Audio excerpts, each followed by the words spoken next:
तो नमस्कार दोस्तों, मैं हूं पंडित एस के मिश्रा और स्वागत करता हूं आपका अपने YouTube चैनल पर। तो भगवान से यही कामना है कि आप सभी लोग जो इस वीडियो को देख रहे हैं उनको सुरक्षित रखें और उनकी सभी मनोकामनाओं को पूर्ण करें। तो आज हम जानने वाले हैं कि सिंह राशि वालों का 14 से लेकर के 17 जुलाई के बीच में कैसा समय रहने वाला है। क्या क्या इनके सामने दिक्कतें आने वाली हैं, क्या क्या इनके सामने करियर को लेकर के समस्याएं आएंगी, क्या प्रेम संबंध में दिक्कतें आएंगी, सारी की सारी चीजें इस वीडियो में बताने वाला हूं। साथ ही साथ जो समस्याएं आ रही हैं उनका क्या उपाय है, उनके लिए क्या सलाह दी जाती है, क्या ज्योतिषी सलाह है, सारी की सारी चीजें इस वीडियो में मैं आपको क्लियर करने वाला हूं। तो वीडियो छोड़ के मत जाइएगा, वीडियो के आखिरी तक बने रहिएगा और एक एक चीज करके ध्यान करके सुनिएगा, जिससे कि सारी की सारी चीजें आपको क्लियर समझ में आ जाएं और आपके मन में कोई भी शंका किसी भी प्रश्न को लेकर के ना रहे।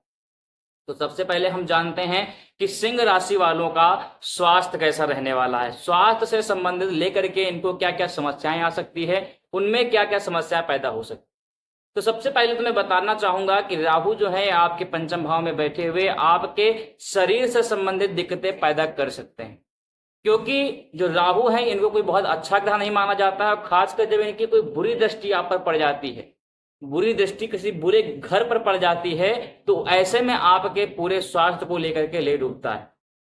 तो अब क्या क्या समस्याएं स्वास्थ्य में आ सकती हैं ये भी मैं आपको बताना चाहूंगा, तो ध्यान से सुनिएगा।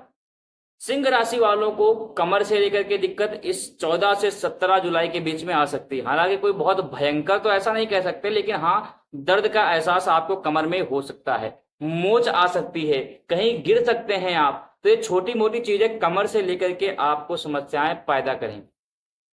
और साथ ही साथ आपको सावधान रहना है अपने गले को लेकर के। आपके गले से लेकर के संबंधित भी आपको समस्याएं सिंह राशि वालों को 14 से लेकर के 17 के बीच में आ सकती हैं। तो ऐसे में आपको एक चीज का और ध्यान रखना है कि ऐसे में कोई बहुत ज्यादा ठंडा पानी न पिए, क्योंकि इससे आपके भी गले में दिक्कत आ सकती है। साथ ही साथ कहीं गले में कोई ऐसी भी दिक्कत आ सकती है जो कि गंभीर रूप से आपके आर्थिक स्थिति को भी नुकसान पहुंचा सकती है, क्योंकि आपको हॉस्पिटल जाना पड़ेगा, उसकी दवाई करानी पड़ेगी, तो एक एक करके बहुत सारा खर्चा भी आपका हो सकता है। इसलिए 14 से 17 के बीच में आपको सावधान रहना चाहिए। अब हम जानते हैं कि सिंह राशि वालों के करियर के भाव में क्या क्या बैठा हुआ है।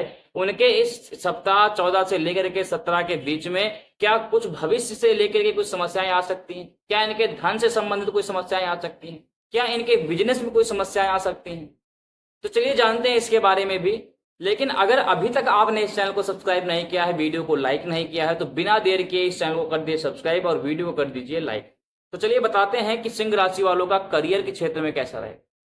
जो करियर है ये कोई बहुत अच्छा तो नहीं बताया गया है, लेकिन बहुत खराब भी नहीं बताया गया है। एक तरीके से देखा जाए तो मिडिल क्लास में ये रह सकता है करियर इनका इस सप्ताह। न कुछ बहुत ज्यादा लाभ होगा धन का और न कुछ बहुत ज्यादा नुकसान होने वाला है, क्योंकि इनके जो धन के भाव में बैठे हुए हैं, दूसरे भाव में वो बुध ग्रह बैठे हुए हैं, और बुध ग्रह जो होते हैं नॉर्मल प्रभाव देने वाले होते हैं, न बहुत ज्यादा नुकसान में आपको लेके जाएंगे और न बहुत ज्यादा आपको लाभ करवाएंगे।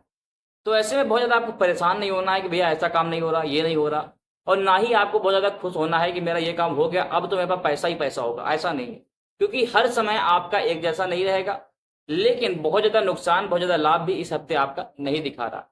अगर हम बात करें कि इनके प्रेम संबंध को लेकर के, इनके पारिवारिक स्थितियों को लेकर के क्या क्या योग बनना है, परिवार में क्या क्या अच्छा हो सकता है, इनके पत्नी के साथ में या इसके पति यानी कि जीवन साथी के साथ में क्या क्या हो सकता है, इनके बच्चों को लेकर के क्या क्या समस्याएं आ सकती हैं जो शादीशुदा हैं। और साथ ही साथ एक चीज और जानेंगे कि जो स्टूडेंट लाइफ में है या फिर जो नौकरी की तैयारी कर रहे हैं, क्या उनके लिए कुछ खास होने वाला है।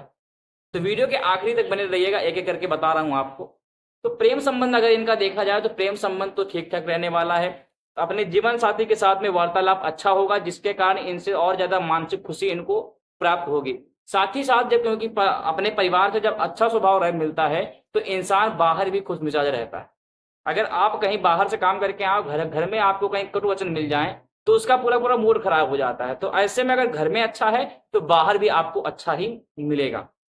अगर हम इनके पुत्रों को देखें कि जिनकी शादी हो चुकी है, जिनके पुत्र हैं, उनको क्या होगा, तो उनके लिए ये वैसे मैं हर वीडियो में नहीं बताता हूं पुत्रों के बारे में, इसलिए आज मैं इसलिए बता रहा हूं कि 14 से लेकर के 17 के बीच में इनके कोई भी संतान है तो उनके कोई शारीरिक दिक्कतें पैदा हो सकती हैं, जिसके कारण आपकी आर्थिक स्थिति डगमगा सकती है। आवश्यक नहीं है कि आपकी कोई कन्या है तभी होगी या पुत्र है तभी होगा।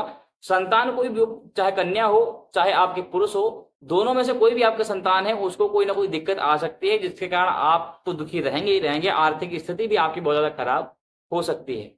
अगर हम देखें कि घर में क्या स्थितियां रहेंगी, मतलब परिवार को छोड़ करके, परिवार में सिर्फ बच्चे और पत्नी नहीं आती हैं, आपके माता पिता या फिर भाई बहन की स्थिति क्या रहेंगी।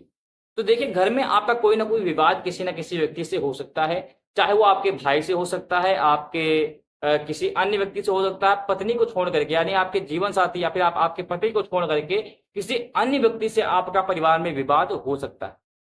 अगर हम बात करें कि वो कौन कौन से उपाय हैं जिसको हम कर सकते हैं और उससे हमारे जो कष्ट हैं उनसे हमें निवारण प्राप्त हो सकता है, तो अब हम जानते हैं उन कष्टों के बारे में। देखिए, सबसे पहले आपको क्या करना है कि गणेश अथर्वशीर्ष का पाठ आपको करना है।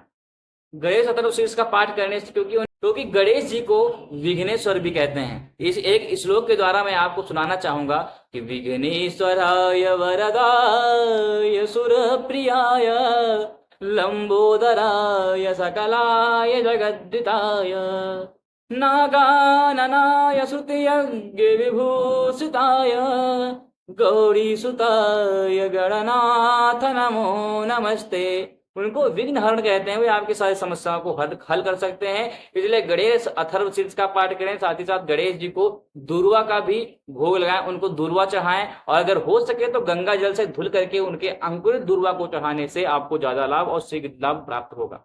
चलिए, इसी के साथ वीडियो बहुत लंबी नहीं करेंगे। अगर अभी तक आपने चैनल को सब्सक्राइब नहीं किया है तो कर लीजिए। चलिए, जय श्री राम।